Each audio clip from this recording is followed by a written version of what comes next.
Je m'appelle Kazé. Arrivé à Tokyo, toutes ces lumières m'oppressaient, presque m'éblouissaient alors on était en pleine nuit. Presque m'éblouissaient alors qu'on était en pleine nuit. Arrivé à Tokyo, je me suis assis sur un banc et j'ai réfléchi. Je me suis demandé, je suis parti sans vêtements, sans laisser de lettres, sans même écrire un message, sans même dire au revoir, sans même laisser ma voiture pour montrer, sans même partir avec ma voiture ou sans même laisser ma voiture pour quand même montrer que je suis toujours là mais que je suis parti. Je n'ai rien fait de tout ça. J'ai réfléchi, je me suis assis sur un banc. J'entendais autour de moi les passants, les piétons, les chaussures des personnes qui marchaient sur les lignes blanches, les voitures qui roulaient sur le béton. J'entendais les amortisseurs des voitures tout autour de moi, le vent qui passait entre les trottoirs remplis. Et je regardais autour de moi Tokyo. Ces lumières et ces grandes publicités, ces grands panneaux publicitaires qu'il y avait sur les tours qui avaient l'air d'être oppressées elles-mêmes par ces panneaux publicitaires, ces grands néons et ces grandes affiches, ces grands posters en toile, avec plein de lumières et plein de couleurs différentes. Je les regardais et j'essayais de lire en japonais. Ça faisait au moins quelques heures que j'avais appris le japonais et je regardais partout autour de moi. Je voyais des pubs Coca-Cola, je voyais des pubs parlant de nouveaux, je voyais des pubs Coca-Cola, je voyais des pubs qui parlaient de nouvelles boissons, ou alors de nouvelles choses à manger, ou alors de vêtements, de marques que je connaissais, mais les marques que je connaissais, leur logo, ou alors encore la manière de présenter, la manière de présenter les pubs pour les vêtements avait changé. Et j'étais à l'intérieur d'un monde qui m'était complètement inconnu, même si je le connaissais à travers sa culture. Je me disais, il faut maintenant que je trouve quelqu'un. Il faut que je trouve quelqu'un qui puisse m'aider, qui puisse m'héberger. Et j'ai été frappé. Je sais que ce n'est pas le genre de choses qu'on fait.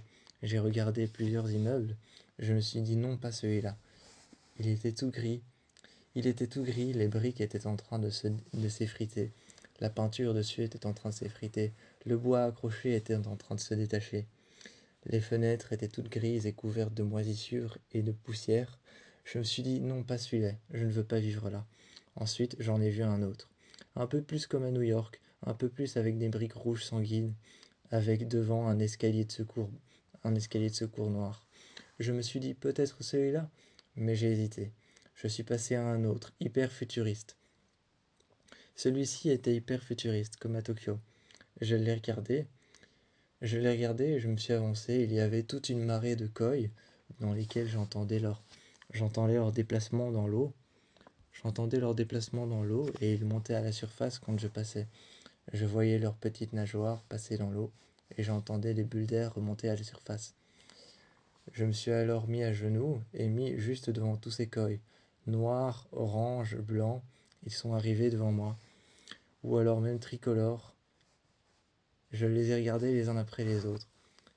J'y ai déposé ma main et ils étaient tout visqueux, ils étaient tout lisses. Ils étaient tout lisses et tout mouillés, tout froids. Je les ai regardés, j'ai souri, je me suis levé. J'ai poussé la porte, j'ai poussé la porte et je suis rentré. Je me suis assis et une femme est arrivée. J'ignorais que c'était un bar. Elle m'a demandé, vous voulez manger quoi? J'ai levé la tête et je l'ai regardée en disant, comment ça? Elle m'a demandé, vous voulez manger quoi? Et j'ai répondu, c'est un bar ici? Elle a regardé un peu partout et elle m'a dit, oui, oui, c'est un bar. Nous n'ouvrons qu'à partir de l'après-midi. J'ai regardé dehors et je lui ai dit euh, un verre d'eau. J'ai haussé les épaules, juste un verre d'eau simple. Elle m'a alors demandé vous voulez de l'eau à quoi? Litchi? Vous voulez de l'eau aux fruits rouges? Vous voulez de l'eau aux fruits du dragon? Et je l'ai regardé et j'ai dit fruits du dragon. Elle m'a apporté de l'eau aux fruits du dragon. J'ai bu ce verre d'eau et je suis parti.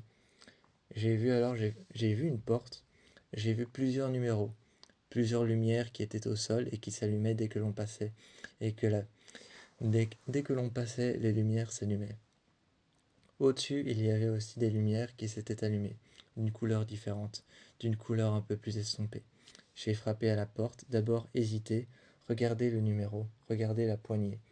Il y avait une- il y avait en dessous de la poignée, il y avait quelque chose pour mettre une carte magnétique. Je l'ai regardé, je me suis dit, est-ce que c'est pas un hôtel? Et finalement, j'ai frappé. J'ai entendu quelqu'un ouvrir avec la carte magnétique. De l'autre côté, dans le couloir, j'ai vu, j'ai vu ce petit fonctionnement de carte magnétique devenir vert et la porte s'est ouverte. J'ai entendu le bruit à l'intérieur de la porte qui s'est ouverte. Quand j'ai entendu le bruit de la porte qui s'est ouverte, le bruit de la poignée, quelqu'un a ouvert. Un jeune homme avec des cheveux blonds, avec des cheveux blonds platine, blond très clair, il m'a regardé et m'a dit: «Oui, c'est pourquoi?» Je lui ai dit que je cherchais un logement. Je tenais la liane de mon sac, qui était presque vide, dans laquelle il n'y avait qu'une seule chose: mon chargeur, mon GSM, mon PC et une bouteille d'eau. Je lui ai dit: «Je cherche un logement». Et il m'a regardé et a dit: «Je fais pas logement». Finalement, je suis reparti, je lui ai dit: «Ok, je vais chercher ailleurs». Il a refermé la porte, m'a regardé un peu, je sentais son regard sur mon dos, sur ma nuque, et finalement a ouvert la porte en me disant: «Vous devez avoir soif, rentrez». Je lui ai dit que j'avais bu un verre au bar, mais je me suis assis. En Chine, en Chine et au Japon, on s'asseyait par terre, toujours par terre. C'était culturel. Alors je me suis assis par terre sur un coussin rouge, et il y avait une petite table auquel les pieds étaient si petits qu'ils faisaient à peine la hauteur de mon pied à moi. J'ai regardé cette petite table, j'ai passé mon PC en dessous et je me suis installé en lui disant: «Ça te dérange pas si je m'installe?» Et il m'a dit: «Non, absolument pas». On s'est installé, on a fait connaissance. Il m'a servi du thé comme on fait en Chine. Il m'a montré comment il le faisait avec des herbes et je suis resté là toute la nuit.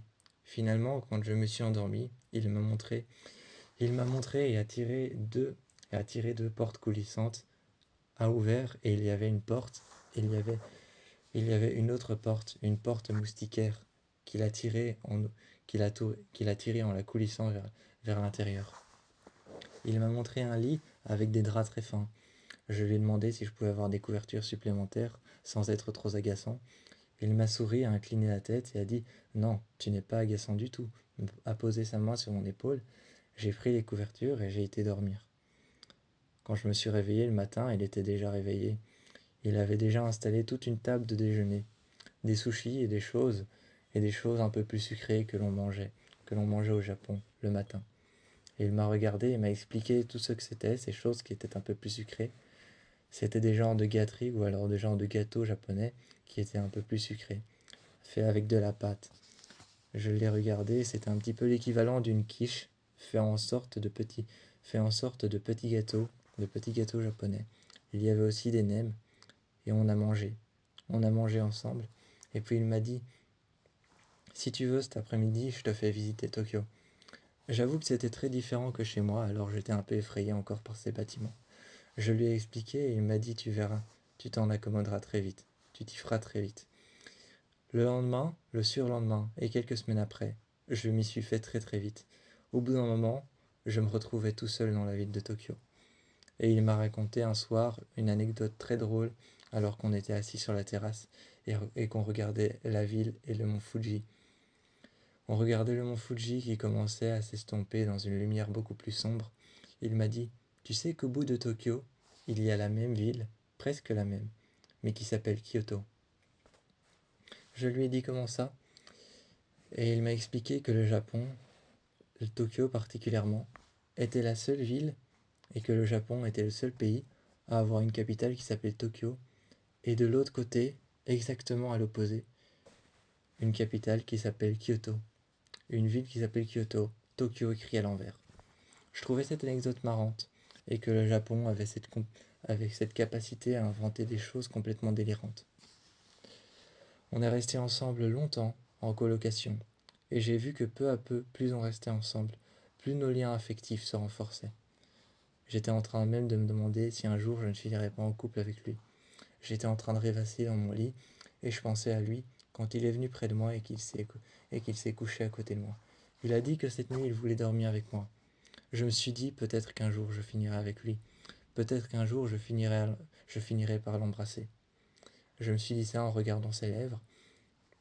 Et j'avais envie de lui dire, je crevais d'envie de lui dire.